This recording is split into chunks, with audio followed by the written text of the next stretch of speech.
Mirror, mirror on the wall, who's the best Snow White of them all? Well, Universal Pictures is hoping it's Twilight's Kristen Stewart in their new film, Snow White and the Huntsman. And here to give us his take is our kid critic, Lights Camera Jackson. Good to see you. Hi, good to see you. Yeah, Snow White and the Huntsman, it's a much darker version of the classic story than Mirror, Mirror, which came out this past March, starring Julia Roberts. That was a family comedy. This is also a much, much better film. And this version is set in medieval times. It begins with Snow White as a young princess. Her mother, the queen, has died, and her father, the king, is tricked into fighting a battle against a mysterious army. After winning the battle, he rescues a prisoner who turns out to be a beautiful woman who he instantly marries. The woman turns out to be the evil Ravenna, played by Charlize Theron. Once she becomes queen, she takes over the kingdom and locks Snow White in the North Tower, where she remains for years.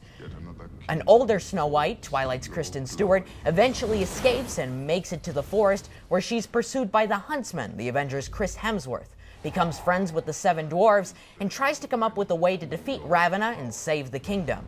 There's some of the original Disney Snow White in this new story, and much of the story is new. But be very clear, there's no hi-hoing going on here. So in your opinion, this didn't really work as a comedy. Why does it work here?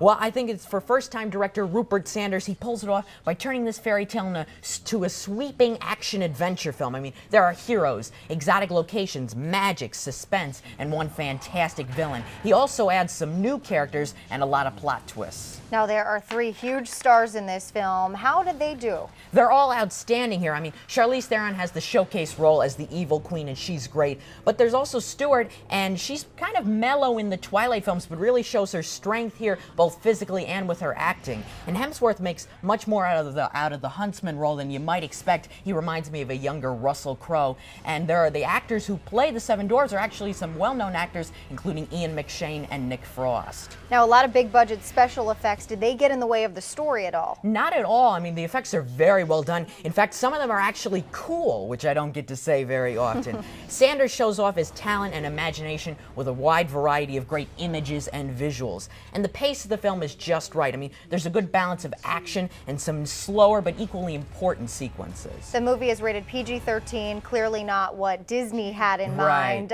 Is this okay for kids? I'd say for kids 12 and up, but everyone has to know going in that this isn't the cute Snow White that they're used to. And finally, we need to get the grade. On the official LCJ report card, Snow White and the Huntsman gets a B+. It's one of the best films of the year so far. That being said, I don't think we need another Snow White movie for quite a while. I would agree.